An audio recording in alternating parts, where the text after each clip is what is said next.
What makes some relationships so difficult to leave? This is Breaking Free from Narcissistic Abuse, and I'm your host, Dr. Carrie McAvoy. And this is one of the questions we're going to be dealing with in this replay of a TikTok Live on this episode of the podcast. Thank you so much for leaving a review and subscribing so you don't miss future episodes. And we're listener supported, so your contribution helps to keep this podcast going. You know, we toss this term around a lot, narcissistic abuse, as if we all know what we're talking about, as if there's a agreed upon definition for the meaning of the word. But think about it. Does it mean just those of us who are in a relationship with a narcissist can technically use the term? Does it describe a certain type of abuse, but doesn't include other forms of abuse? Or is it a style of relating that we end up falling prey to, that we have to do a lot of work to heal from? We've kind of made a bunch of assumptions about what narcissistic abuse is, but what's interesting is I don't think anybody's actually slowed down to define it. I'd love to know what you think it is. I know how I've fallen into defining it, how I tend to think about it. You know, as a trained psychologist, and let me introduce myself, I'm Dr. Carrie McAvoy. I have over 20 years of clinical experience dealing with all sorts of issues, including narcissistic abuse and personality disorders. This is not a term that I was taught in graduate school. In fact, it's something that the field of mental health is now having to grapple with as we attempt to define what is narcissistic abuse, because we're used to thinking of people as individuals. When you come into the office, we ask you your symptoms. Are you sleeping well? How are you relating to food? Are you able to get up and go to work? Are you fighting sense of hopelessness, helplessness? Are you looking to optimistically towards the future? So we look specifically at you. We're not really looking at the relationships other than how it makes you feel to be in a relationship. But we don't set and attend necessarily to the effects of the relationships you're in are having on you. And there's why the mental health field has been so slow and so behind the curve on this, is because this is a new way of seeing things. And actually, I believe that social media has gotten sort of ahead of the curve by talking about it here and other forms about narcissistic abuse. But as a result, nobody's actually slowed down to define what is narcissistic abuse. So let me tell you what I think it is, how I understand it as I listen to you, as I've been processing my own experience of being in toxic relationships. I think it's a style of relating that has to do with the way in which others around us use us. I think there are types of people who see other people as tools, as objects. Instead of you being a you, you're seen as an it and treated like a thing more than a person. I think there are a whole host of people who fall prey to doing this with other people. I think, yes, narcissists are infamous for this, but so are sociopaths, psychopaths, borderline personality disorders, and even people who probably wouldn't qualify for one of these diagnoses. I think those individuals also treat us like an it instead of a you, instead of a person. And I think when we start to see each other in this objectified way, in this transactional way, then those of us who are experiencing that kind of treatment, we're being abused. This is narcissistic abuse. So I think it's important why these terminologies matters, because we can get into really rigid boxes of thinking, well, if I wasn't with a narcissist, then I really can't say I belong to this community. When I listen to your story and I say I completely identify with you and I know I was in a relationship with a narcissist. Or maybe you found yourself with someone who is just maybe an average Joe or an average Karen, and they don't really fit on this spectrum. And yet you're being affected. You're being gaslighted. You're invalidated. Your needs are being ignored. You're feeling exhausted and drained. In my opinion, that's nice narcissistic abuse. So I'm seeing it as the terminology of narcissism is really in a way in which someone uses you. It's a narcissistic use of you. That's what I'm referring to when I speak of it. It's a narcissistic use of you. You are seen as an it, not as a person. I've just started a toxic-free relationship club on Vibely. You may not have heard of that app. It's actually a really fantastic app. It's all about community experiences. So if you're looking for a safe place to chat 24/7 with other people like yourself, I'll be there as well. I'll also be providing free resources for you, giving discounts to webinars. And the other exciting thing is that you can go, and once a month I plan to host a live webinar just for members. But I will be hosting at least once a month webinars talking about these topics face to face, where we can actually see each other and I can hear you and you can hear me and we can talk back and forth. But so what's been on your mind as you've been processing going into the summer? As maybe you are in a relationship and you're thinking about, how do I get out? Should I get out? Is it a right thing to get out? Is it going to hurt my kids to get out? Or maybe you have left and you're saying to yourself, what's next? I don't really know what I'm supposed to be doing to heal. How do I move forward? How do I break a trauma bond? If you've heard of that, what is even a trauma bond? I don't know what your questions are today, but I would be happy to address those.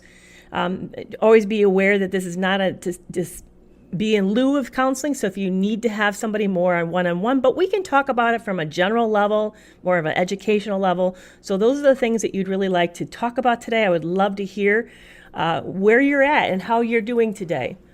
I know it was interesting for me. I just got back from a trip to Mexico, and that's where I spent 2 years of my marriage, of the 3-year length relationship with a narcissistic sociopath. In fact, if you're aware, I wrote a book called Love You More that's actually placed in Mexico. So I was in that same hometown. I actually had to do something. I had to go into a government store, and government office. I had to go to a government office and do something kind of technical, because I pay taxes in Mexico, believe it or not. I pay taxes in 2 countries. So I had to do that.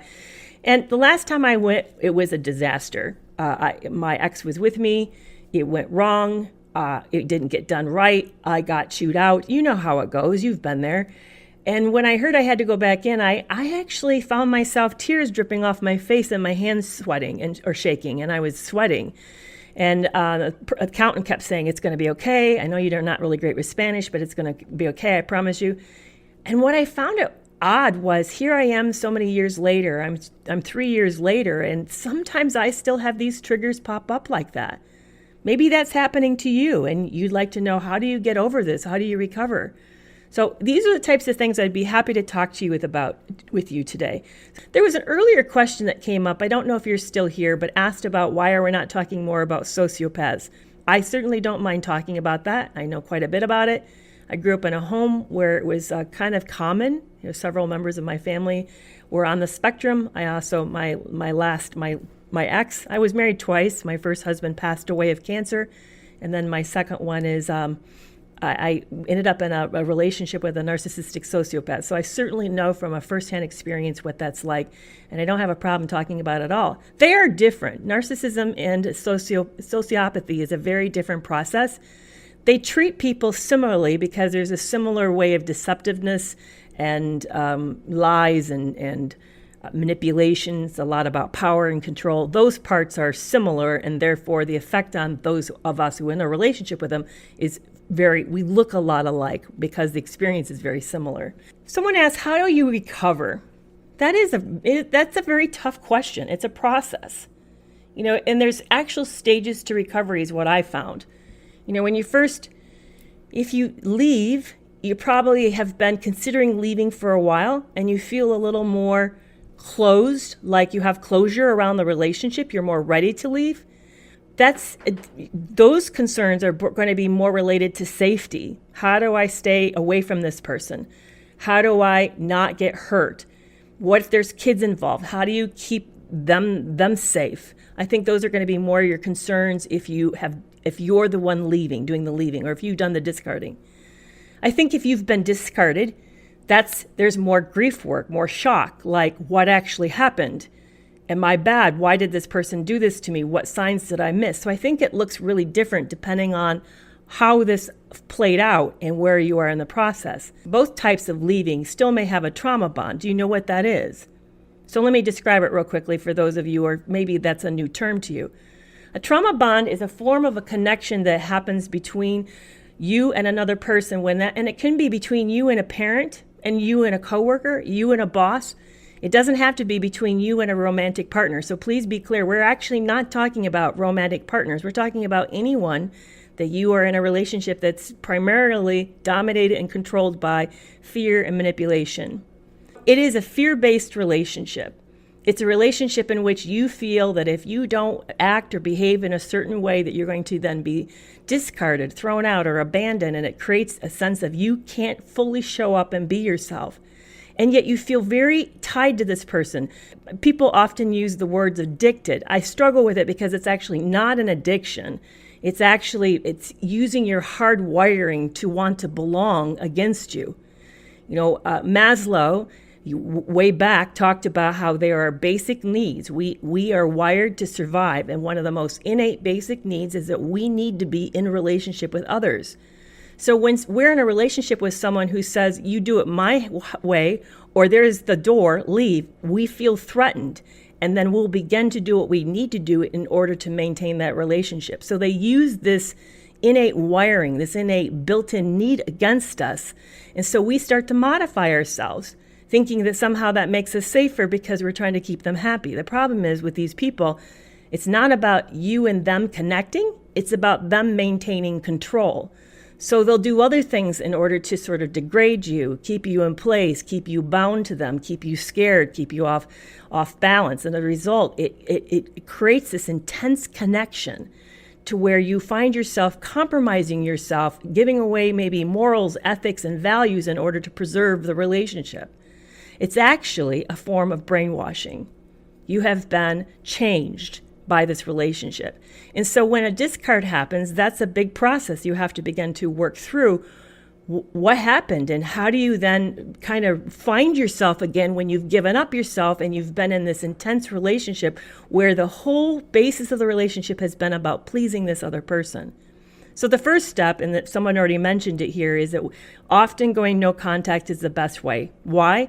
Well, it gives you a chance to sort of rediscover yourself, to breathe. The other thing that's been happening is because it's a fear-based relationship, you have been living literally in a fight or flight mode, maybe for days, months, or many of us, many years. And so your body is kind of wired up now for threat, looking for danger. And you need that time just to reconnect yourself, to breathe, recover, move back into realizing that you're safe, figure out who you are. I don't know how many of us here, I'd love to hear some of you talk about yourselves, whether or not did you forget what you liked? Did you maybe didn't even get a chance to explore hobbies or to discover what made you feel you enjoyed and that was fun for you? Did you even forget what kind of foods that you like because you're so busy keeping the meals the way this person want or the house the way this person preferred? So all these things, exactly, you lose yourself. I lost myself as well. You lose yourself. And so when you break away from these relationships, these are the beginning steps to healing, is rediscovering yourself. Today I posted a video that actually I'm giving you first steps in the video. It has a tagline saying, do you feel stupid for falling for the wrong toxic person or for the wrong person? And if you read the subtitles, I'm asking you some questions like, listen to yourself. Talk to the part of yourself that feels uncomfortable, ashamed, embarrassed. What's it saying? Hold space for that place. Be curious. Don't be judgmental. Hold space for it and listen to it. Be gentle with yourself with it. And then in the end, then give yourself support, love, maybe even, dare I say, some forgiveness for yourself because you didn't know. Like I said, you are wired from the moment even before you take a breath. Isn't that amazing? Even before you take a breath, you are wired to be in relationship with someone else. And they use that need to be in relationship against you by threatening it, which causes you then to make compromises with yourself and with them in order to preserve it. That's what a trauma bond. And here's an interesting question. How do you know if you're in a healthy relationship or an unhealthy relationship? Do you feel free to be you? Do you feel able to say what you need to? Are you able to express about any emotions that you want? Can you fully be yourself? Healthy relationships make us more. They're actually easy. Isn't that amazing? Healthy relationships are actually easy. If you feel like it's not safe to show up, to be you, if you can't say you're upset or to bring up an issue, then you're probably not in the healthiest of relationships. I'm not going to go so far as saying it's toxic or even narcissistic abuse, but I'm saying it's not a healthy relationship. Sad how many of us have gotten used to this, to think that those states are normal, isn't it? I find that heartbreaking. One of the things that's happening to me, and I wonder if it's happening to you as well, is as I really got a hold of what it means to be in a narcissistic abusive relationship and stood back and took a look at my life, I realized every single relationship was dysfunctional. Every relationship. And here I am in my 50s, and I'm a psychologist, and you'd think I would know better, right? Me of any person would know better. No. Again, mental health is behind, psychology is behind. We're not talking about these types of things. We're not talking about how many people are toxic and abusive. And by the way, therapists can be too. Please be aware of that. You need to be on guard for that in that office as well. Healthy relationships make us more. They allow us to be freely ourselves. And so maybe you're like me and you're having to start over. I'm starting over. The new people who come in my life need to let me be me. I need to be able to say what I'm feeling, express my thoughts, have an opinion, negotiate things. Those are things I'm now learning on all these new relationships. Okay, why would someone that finally left a narcissist go back? And that kind of fits in what I've been talking about. I'm glad you asked, Tammy. It really talks about the fact that we've gotten accustomed to a relationship being certain kind, and many of us have been in a lot of these relationships. This probably wasn't our first relationship with a narcissistically abusive person. So as a result, we have gotten accustomed to that type of connection, and we've learned to have relationships based on fear rather than based on safety. And as a result, we miss that. We miss I'm going to be very honest with you. There is something kind of alluring, maybe a little exciting about when those toxic relationships are good. It feels really great. Now, there's a lot of bad, but aren't the good parts kind of the fun parts? Now, of course, we all sort of fall into this thinking, if I could just find a way to keep it always being good, we could stay here. See, there's the lie. That's not true. The good part, and I love this, a colleague of mine just put a video up lately talking about the fact that the good part's actually on their part, manipulation in order to keep you there. They know they're about to lose you, that if it was always bad, you wouldn't stay. Who would stay, right? So the good part on their end is actually a form of manipulation. But on our end, we think that's normal. We think that that's the way things are going to always be with this person. We don't realize that it's just a temporary way to hook us, keep us baited and in this relationship. So as a result, we work. This is the other bind. We work harder because it got good again. We think we can get it good again, and maybe if we do the right things, it'll stay that way.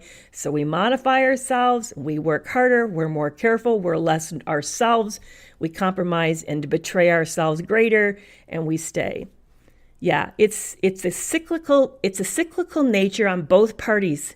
It's a cyclical nature on theirs and how they're maintaining control and power, but it's also cyclical on ours in the sense of we fall prey to thinking these good phases can come back, and if we are better, it would stay. And that's not true. It's not true.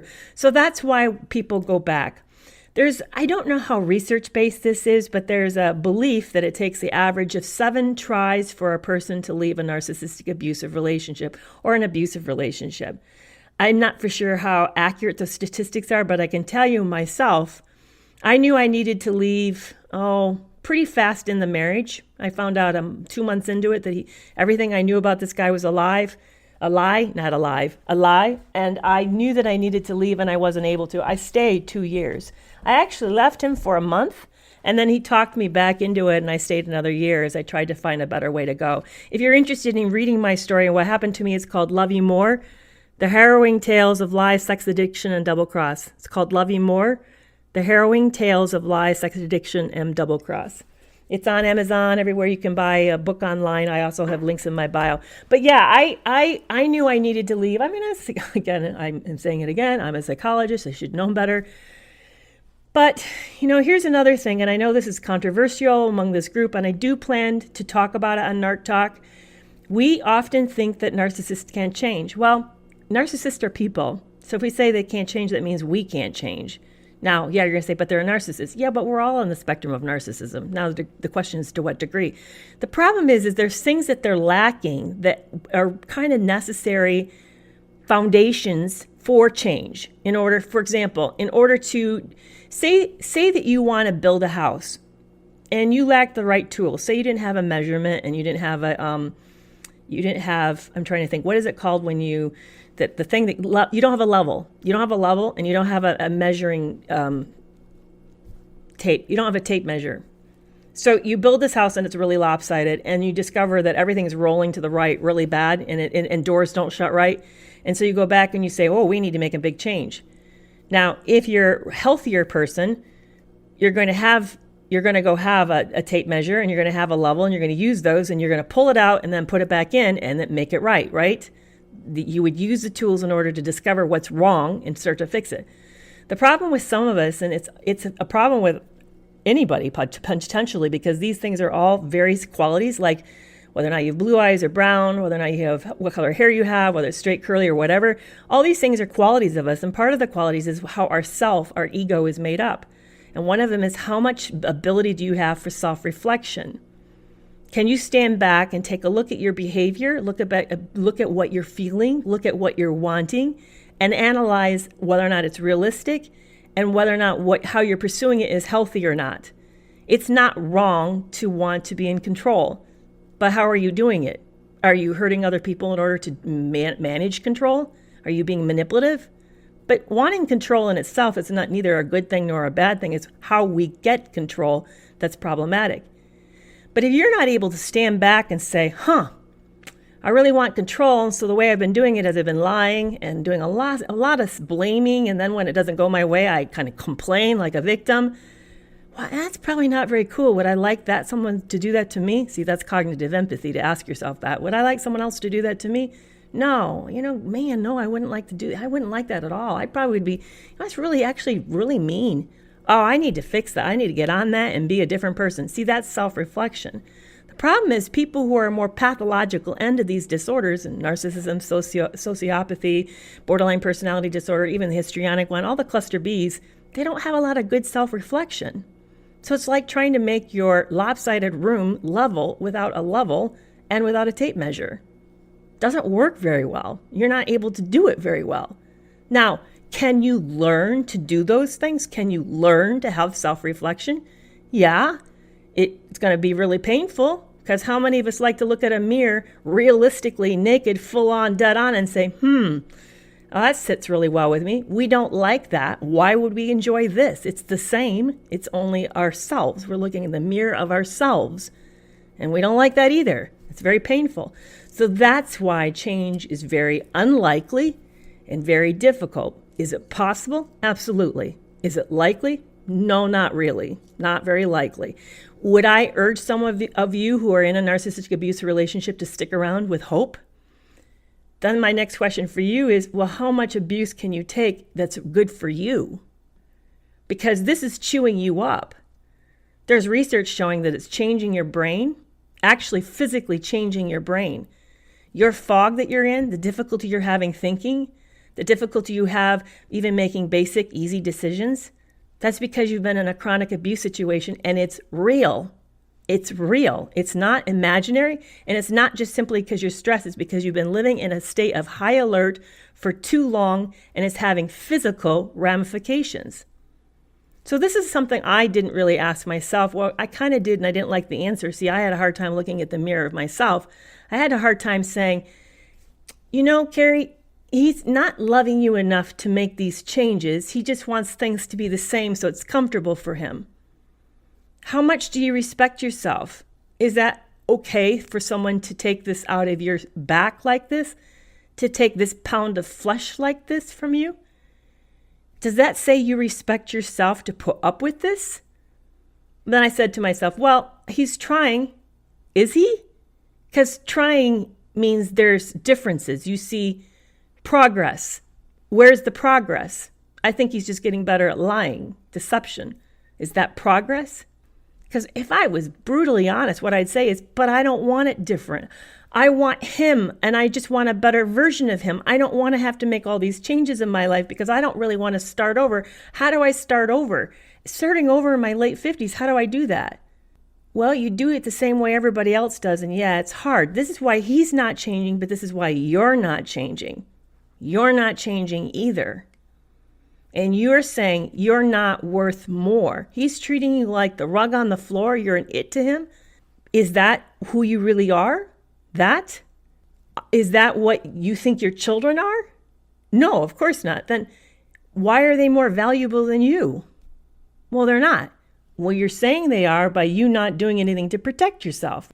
That's actually the conversation I had to have with myself. And I'll tell you, at the end of that conversation, I was changed.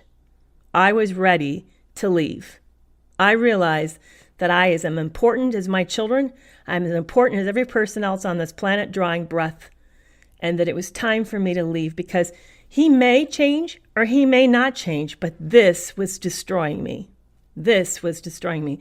And I'll tell you, I had a lot of biases about divorce. I felt like it was like giving up. I thought it was almost even maybe immoral. I even had pride related to it, that I wasn't going to be one of those people who walk out, I will stick this out to the mean, bitter end. But what I failed to see was that I was making a lot of false assumptions about myself, about him, about the ability, what it meant to really love someone. Love, by the way, is a choice. It is a choice. He was not choosing to love me. I was choosing to love him, but my love wasn't changing him. And that's what I hoped. I kept hoping my love would change him.